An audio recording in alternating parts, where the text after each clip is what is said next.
आम मजदूर की वेतन इस सरकार ने तय किया 203 रुपया। अब 203 रुपये में मियाँ बीबी और 2 बच्चे और उनके बूढ़े माँ बाप वो कैसे बसर करेंगे देश के अंदर? कैसे ये बोलते हैं झूठ के देश के निर्माण करता है।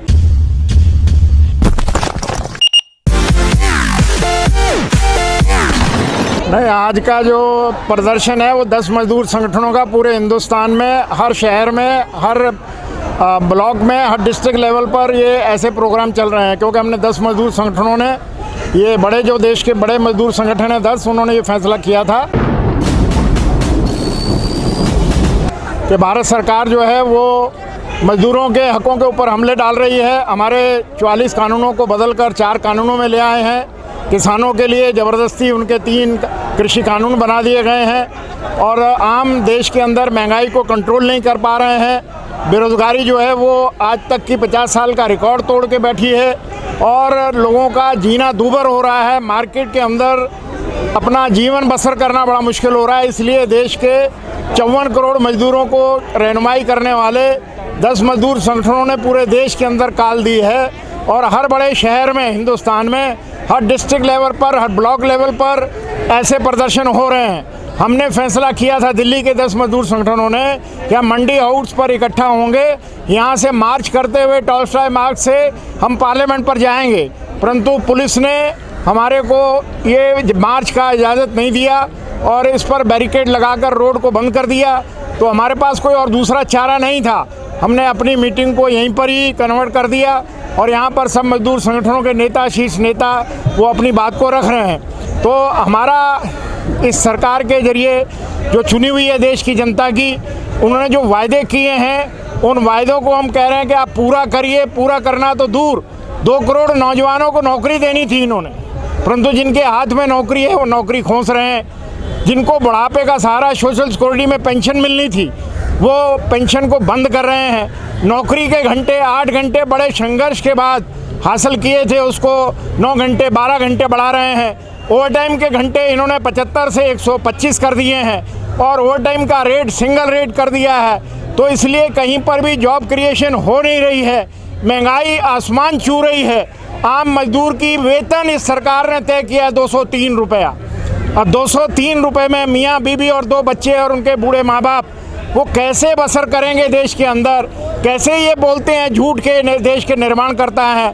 कैसे ये कहते हैं कि ये देश का विकास करने वाले मजदूर हैं, इनके खून और पसीने से देश का विकास होता है? ये सारा का सारा एक लोगों को बेवकूफ़ बनाकर, अपने आप को पावर में लाकर, तानाशाह बनकर देश के अंदर अंग्रेज़ों की तरह ये राज करना चाह रहे हैं। परंतु हिंदुस्तान की जनता ने आज के दिन मुंबई में जो टैंक ग्राउंड है, कांग्रेस की अगुवाई में, महात्मा गांधी की अगुवाई में, उनकी नेशनल वर्किंग कमेटी ने फैसला लिया था कि हमने भारत छोड़ो, अंग्रेज़ों को कहा था कि भारत छोड़ो, जनता आई है और पूरे देश में इनकलाब जगा था। और अंग्रेज़ों को आखिर में इतनी शहादत के बाद उन्होंने भी गोलियां चलाई थी, रास्ते बंद किए थे, घोड़े दौड़ाए थे, फांसियों पे लटकाए थे और लोगों के ऊपर बड़े दमन किए थे और लोगों के जेलों में भर दिए गए थे, ठूस दिए गए थे। परंतु अंत में उन अंग्रेज़ों को भी देश को छोड़ना पड़ा था। जब हर देश के नागरिक ने, हिंदुस्तानी ने ये तय कर लिया था कि हमारे को आज़ादी लेनी है।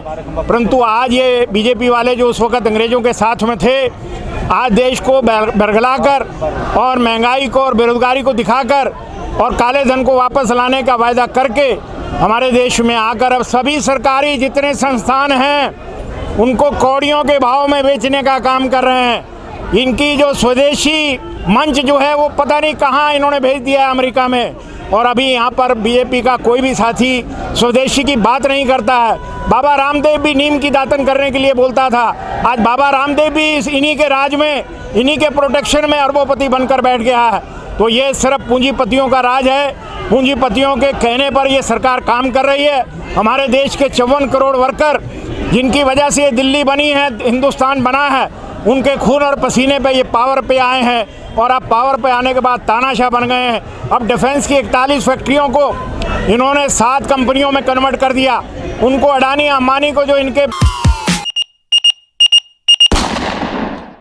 पूंजीपतिदार जो इलेक्शन में पैसा देते हैं उनको कौड़ियों के भाव में हवाला कर रहे हैं, उनके हैंडओवर कर रहे हैं। हमारे 12 एयरपोर्ट, देश के इंटरनेशनल एयरपोर्ट जिसमें देश की जनता का पैसा लगा है, उसको अडानी को सौंप दिया गया है। इसी तरीके से कोल माइंस को बेचने का काम हो रहा है। हिंदुस्तान की भारतीय रेलवे जो दुनिया का सबसे सस्ता ट्रांसपोर्ट है, उसको विदेशी हाथों में देने का काम कर रहे हैं। तो इसलिए जहाँ पर नौकरियों का क्रिएशन होना है, बुढ़ापे का सहारा मिलना है, रहने के लिए मकान देना है, पीने के लिए पानी देना है, ये जो आम जनमानस के वायदे इस सरकार ने किए थे उसको भूल गए हैं। तो हमने 10 मजदूर संगठनों ने फैसला किया कि हम शांतिपूर्वक ढंग से पूरे देश में देश के नागरिक को, देश की जनता को, उनके हकों को ऊपर जो हमले हो रहे हैं उनके लिए जानकारी दिलाई जाए। हमारे को कोई देश का प्रिंट मीडिया या इलेक्ट्रॉनिक मीडिया नहीं छापता है। मैं आपको मुबारकबाद देता हूं, आपके जो कामगार जो आप अपना चैनल चलाते हैं, हम देश के 54 करोड़ वर्कर की बात को देश के हर नागरिक के पास, मजदूर के पास पहुंचाने का काम करते हो। ये आपका बहुत बहादुरी का काम है। और आज दिल्ली शहर में हमारे को ये टॉलस्टॉय मार्ग जाने से रोका गया। पुलिस को आदेश हैं कि भाई वो हमारी आवाज़ को दबाने का काम करेगा।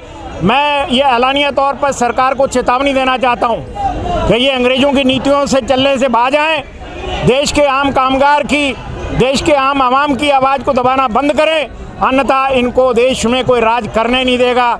जो हश्र अंग्रेज़ों का हुआ था वो हश्र इनके साथ भी होने वाला है। झूठ ज़्यादा देर नहीं चलता है। देश का सारा सोना ये बाहर गिरवी रखाए हैं, रिजर्व बैंक का सारा पैसा इन्होंने अपनी सरकार को चलाने के लिए लगा दिया है। उधर स्टील के कारखाने बेचने पे लगे हैं और इधर दूसरे जितने भी प्रॉफिट मेकिंग इंडस्ट्रीज़ हैं, चाहे ऑयल वाला सेक्टर है, भारत पेट्रोलियम है, BSNL है, सारे जितने भी गवर्नमेंट सेक्टर हैं, पब्लिक सेक्टर हैं, उनको कौड़ियों में के भाव में बेचने का काम कर रहे हैं। इस सरकार को ये चाहती है कि 203 रुपये पर देश का मजदूर काम करे और वो 203 रुपये में भूखा मरता रहे। हमारे देश के माननीय प्रधानमंत्री कहते हैं कि हमने आपदा के अंदर 80 करोड़ को खाना दिया है। ये खाना किसी के बाप का नहीं है, ये देश के टैक्स पेयर का पैसा है। और 80 करोड़ इसका मतलब आप समझते हैं कि बिलो पॉवर्टी लाइन पर वो रह रहा है देश में, उसको खाने के ऊपर ये रखना चाहते हैं। और देश के सभी अरबों रुपए के कल कारखाने, सारे समुद्री जहाज़ों के पोर्ट एंड डॉक वो अडानी को बेच दिए हैं। और सारा ये 2 पूंजीपति हैं। टाटा को अभी देखिए इस दौर में जब 40 करोड़ नौकरी आपदा में गई है, हमारे देश के प्रधानमंत्री 16,000 करोड़ के 2 जहाज लेकर आ गए हैं। 8,500 करोड़ का एक हवाई जहाज है। उसमें इस हालात में जब लोग बाग भूखों मर रहे हैं, उनका इलाज नहीं हो रहा है, पेंडेमिक में लोगों की जानें गई हैं, 40 करोड़ लोगों की नौकरी चली गई है, कोई मालिक उनको तनख्वाह देने के लिए तैयार नहीं है। यहाँ पर पार्लियामेंट बनाने की 20,000 करोड़ रुपए का टाटा को ठेका दे दिया गया है। ये कैसा देश बनाना चाहते हैं? ऐसी तानाशाह के खिलाफ हमारे देश का आम कामगार, आम मजदूर आज पूरे देश में आवाज़ को बुलंद कर रहा है।